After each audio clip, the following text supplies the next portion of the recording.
You are not anxious because life is cruel. You are anxious because your mind never shuts up. Nothing is happening to you right now. No danger, no disaster, no collapse. Yet your heart is racing. Why? Because you are living in a future that does not exist.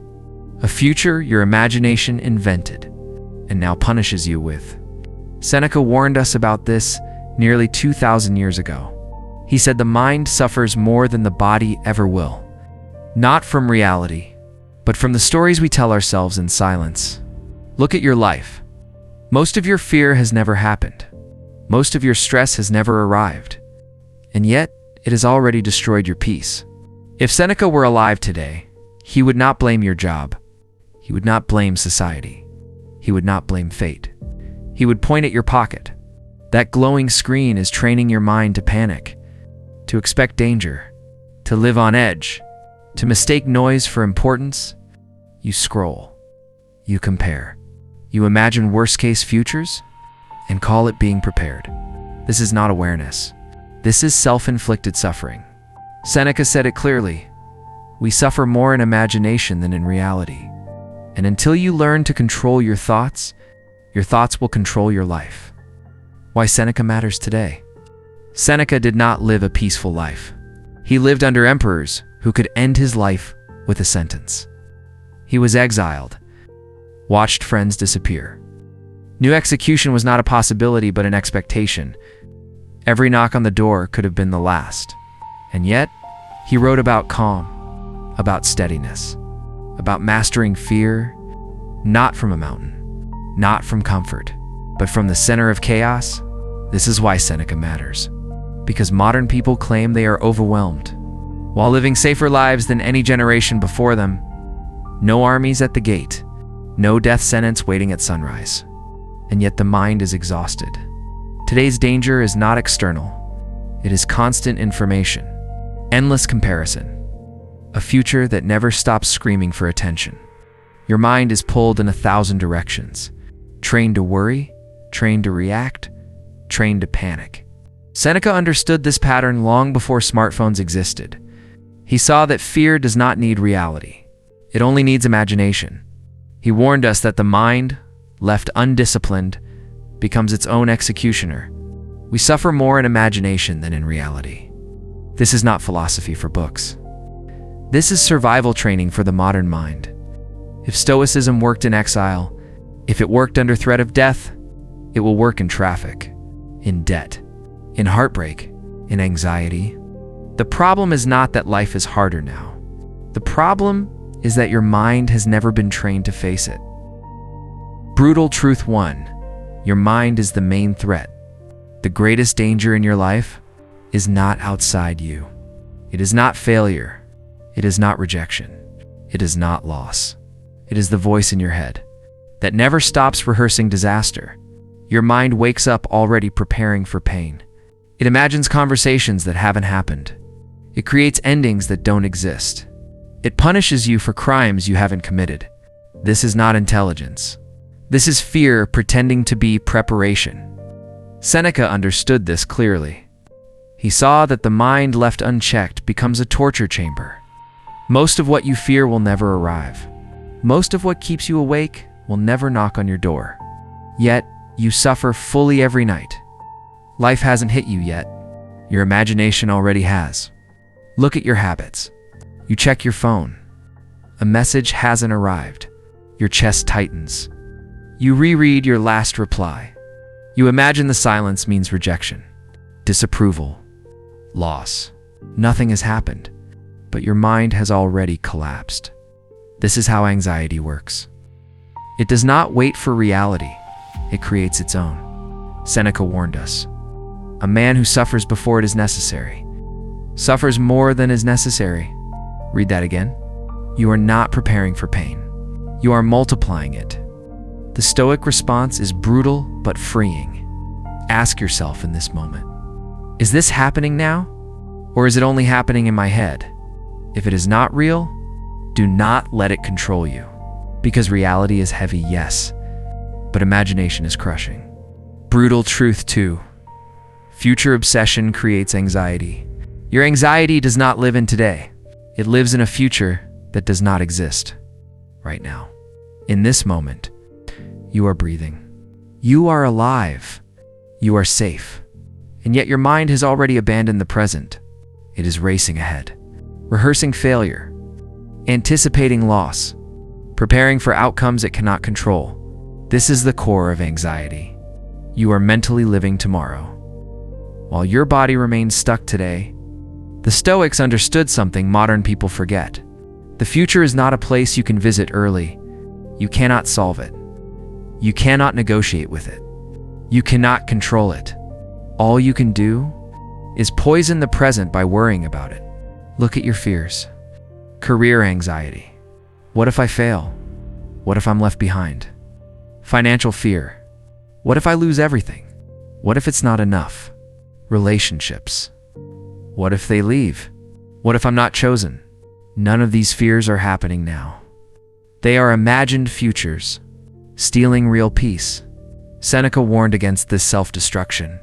He who worries before it is necessary. Worries more than is necessary. Read it slowly. You are paying interest on pain that may never be due. The Stoic discipline is ruthless, but freeing. Stop living where you have no power. The future belongs to fate. The past belongs to memory. Only this moment belongs to you. And in this moment, your only responsibility is action, not anxiety. Brutal truth 3. Comfort makes you fragile. Modern life has made one promise. You will never have to feel uncomfortable. And that promise is destroying you. Every inconvenience is eliminated. Every silence is filled. Every moment of discomfort is numbed. And yet, anxiety is everywhere. Because the mind that never faces discomfort panics the moment it appears. The Stoics understood this long before comfort became a religion. They knew that fear does not come from hardship. It comes from avoiding it. When you run from discomfort, your tolerance shrinks. Your resilience erodes. Your mind becomes fragile. So the Stoics did something radical. They trained discomfort and purpose, not because they loved suffering, but because they hated fear, cold, hunger, silence, uncertainty. They practiced these things, so life could not terrify them later. Seneca said, "Set aside a number of days during which you shall be content with the scantiest fare." Why? So when hardship arrives, it feels familiar, not fatal. Look at your habits. You reach for your phone the moment silence appears. You escape emotions instead of sitting with them. You avoid any situation that makes you uneasy. And then you wonder, why small problems feel overwhelming? An anxious mind is an untrained mind. Discomfort is not the enemy. It is the gym. Cold showers teach the body restraint. Silence teaches the mind to listen. Fasting from social media breaks addiction. Sitting with emotion builds command. Voluntary hardship does not weaken you. It hardens you. And a hardened mind does not panic at life. Brutal truth 4. You fear loss more than loss itself. You are not afraid of losing. You are afraid of imagining yourself without status, without approval, without the people you've attached your identity to. Loss hasn't happened, but your mind has already lived through it 1,000 times. This is the real damage. The Stoics saw this clearly. They understood that fear does not come from loss itself, but from clinging. You suffer not because something is gone, but because you believed it was permanent. So the Stoics practiced something most people avoid. They rehearsed loss, not to become pessimistic, but to become unbreakable. They imagined poverty, so money could not control them. They imagined exile, so comfort could not enslave them. They imagined being alone, so loneliness could not terrify them. Seneca said, "He robs present ills of their power, who has perceived their coming beforehand." Read that carefully.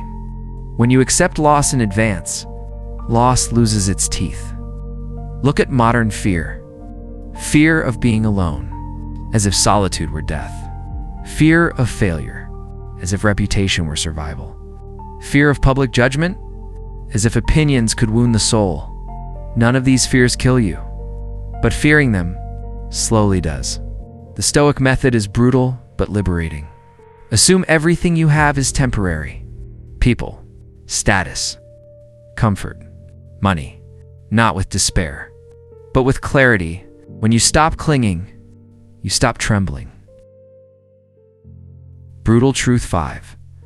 Other people control your stress. The fastest way to become anxious is to hand your peace to other people. The moment you need approval, you become owned. Owned by opinions, owned by reactions, owned by moods that are not yours. This is mental slavery. The Stoics warned against this long ago. They understood that when your worth depends on others, your mind is never free. You begin to shape your words, filter your thoughts, betray your character, to avoid disapproval, and in doing so, you lose yourself. Modern life has perfected this trap. Social media trains you to wait for judgment. Likes become validation. Silence becomes rejection. You post something, then wait. Your stomach tightens. Your mind starts guessing. What do they think? Did I say the wrong thing? Nothing has happened. Yet you are already uneasy. Seneca exposed this illusion. We are more often frightened than hurt, and we suffer more in imagination than in reality. Read it again. Other people rarely harm you, but your imagination, obsessed with their opinions, never rests. Stoics did not seek applause. They sought alignment. Not, do they approve of me? But did I act with integrity? Public approval is unstable. It rises. It vanishes. It demands more every time. And if you chase it, it will never let you go. Freedom begins the moment you stop negotiating your worth. When you care more about character than applause, opinions lose their power. And when opinions lose their power, so does anxiety. Brutal truth 6. Busy does not mean meaningful. You are not overwhelmed because you do too much. You are overwhelmed because you never stop. Your life is full of motion, but empty of stillness. Noise fills every gap. Notifications, voices, screens. And the moment it all goes quiet, anxiety rushes in because chaos keeps you distracted. Stillness forces you to face yourself. The Stoics understood this danger. They did not worship busyness. They feared it. A mind constantly stimulated never has time to think. A life constantly moving never asks where it's going. Seneca warned us plainly. To be everywhere is to be nowhere. Read it slowly. When your attention is everywhere, it belongs to nothing. Modern anxiety feeds on this fragmentation. Your mind is pulled apart piece by piece until focus collapses and stress takes over. Silence is not emptiness. It is medicine. But medicine only works if you stop running from it. The Stoics practice stillness daily, morning silence, to prepare the mind before the world invades it. Evening reflection, to confront mistakes instead of burying them. Writing fears down, to pull anxiety out of the shadows where it grows unchecked. Busyness feels productive, but often it is just avoidance. Avoidance of thought, avoidance of emotion, avoidance of truth, and what you avoid in silence returns as anxiety and noise. Stillness is not weakness, it is discipline, and discipline is the enemy of chaos. Stoic daily routine for anxiety. Stoicism is not theory, it is daily training. An anxious mind is not cured by understanding, it is corrected by practice. This is the routine Seneca would recognize. Simple, uncomfortable, effective. Morning, prepare the mind. Before the world touches you, touch reality. Ask yourself without emotion, what could go wrong today? Delay, rejection, conflict, loss. Do not argue with these possibilities. Do not resist them. Accept them mentally. Say, if this happens, I will endure it. This is not pessimism. This is armor. A mind that expects difficulty is not shocked by it. During the day, govern your reactions. Life will test you. People will provoke. plans will break, chaos will appear. Here is the rule. You control reactions, nothing else. Not outcomes, not opinions, not timing. When emotion rises, pause. Ask, is this within my control? If yes, act. If no, release. Do not negotiate with what you cannot change. Resistance creates anxiety. Acceptance creates strength. Evening, judge yourself honestly. Before sleep, stand trial, not in cruelty, but in truth. Ask, did I let fear lead me today? Did I abandon reason for comfort? Did I act according to my values? Do not excuse. Do not condemn. Observe. Correction begins with awareness. Tomorrow improves only. If today's examined, reflect, refine, repeat. This routine does not eliminate anxiety overnight. It dissolves it slowly, permanently, because a disciplined mind cannot be ruled by fear. Anxiety is not your destiny. Stress is not your nature. Fear is not your master unless you allow it to be. Right now, you are standing at a crossroads. Your mind is a battlefield. Every thought is a soldier. Every fear is a trap. And yet, power is available to you. The power to remain calm. The power to face discomfort. The power to refuse surrender. Seneca understood this. He knew that a man who can master himself is untouchable by circumstance. A man who is calm has power over himself. Repeat that in your mind. Let it sink. Let it burn. Your thoughts are not stronger than you. Your emotions are not stronger than you. The chaos of the world is not stronger than you, but only if you act. Choose one Stoic principle today. Practice it deliberately. Train your mind like a soldier trains for war. Do this, and your anxiety will shrink. Do this, and your fear will bend to reason. Do this, and nothing, no opinion, no event, no future fear can break you. Or you can do nothing and continue to be a prisoner of every imagined disaster. The choice is yours. Discipline is not punishment. Discipline is power, and power begins in the silence of your own mind. Master yourself, for it will master you.